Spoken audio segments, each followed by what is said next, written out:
इस जन्म में मनुष्य योनि मिलने का अर्थ यह नहीं कि अगला जन्म भी इसी योनि में मिलेगा, क्योंकि जीवन मरण और अगला जन्म सब कुछ कर्मों के आधार पर ही तय होता है।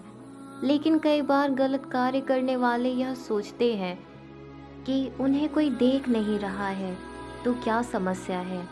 इसी आधार पर कई बार लोग दूसरों को हानि पहुंचाते हैं। कभी बेवजह किसी की हत्या कर देते हैं तो कभी चोरी डकैती या फिर अपनों के साथ धोखाधड़ी। लेकिन क्या आप जानते हैं कि इन सारे कर्मों के गंभीर परिणाम हो सकते हैं। इनके आधार पर सियार, गिद्ध, सांप, गधा और कौच योनि में जन्म मिल सकता है। तो कर्म थ्योरी के आधार पर कौन से कर्म से कौन सी योनि मिलती है, आइए जानते हैं। अब आइए वीडियो को आगे बढ़ाते हैं और जानते हैं किन लोगों को सबसे भयंकर नरक भोगना पड़ता है। एक कथा मिलती है कि एक बार महर्षि वेद व्यास से ऋषियों ने पूछा कि किस कर्म से कौन सी योनि में जन्म मिलता है। तब उन्होंने विस्तार पूर्वक बताया।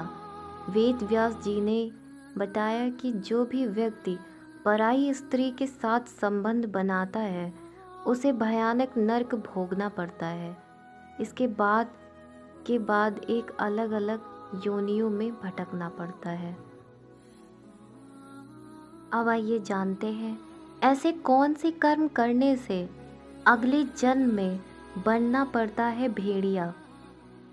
महर्षि वेद व्यास ने कहा कि हर स्त्री का आदर करना चाहिए, कभी भी किसी भी स्त्री को परेशान नहीं करना चाहिए, अन्यथा ऐसा करने वाले सबसे पहले भेड़िया के रूप में जन्म लेते हैं। इसके बाद वह कुत्ता बनते हैं, फिर सियार, गिद्ध, सांप, कौवा और बगुला बनते हैं। इन सभी योनियों में जन्म लेने के बाद उसे मनुष्य योनि में जन्म मिलता है। अब बात करते हैं उस कर्म के बारे में जिस कर्म की वजह से अगले जन्म में बनना पड़ता है छछूंदर। वेद व्यास जी ने बताया कि चोरी करना हमेशा ही गलत है, फिर चाहे वह स्वर्ण हो या वस्त्र, इसके परिणाम भुगतने ही पड़ते हैं। उन्होंने बताया कि यदि कोई व्यक्ति वस्त्रों की चोरी करता है तो वह अगले जन्म में तोता बनता है। वही सुगंधित पदार्थों की चोरी करने वाले छछूंदर के रूप में जन्म लेता है। इसलिए कैसी भी परिस्थिति हो, लेकिन चोरी करने से सदैव ही बचना चाहिए। अब आइए जानते हैं ऐसे कौन से कर्म की वजह से अगले जन्म में बनना पड़ता है गधा। महर्षि ने बताया कि यदि कोई किसी व्यक्ति का कत्ल करता है तो यह एक अपराध की श्रेणी में आता है। ऐसा कर्म करने वाला अगले जन्म में गधा बनता है। लेकिन यदि वह जिस शस्त्र से हत्या करता है उसी से उसकी भी हत्या हो जाए तो उसे मृग योनि मिलती है।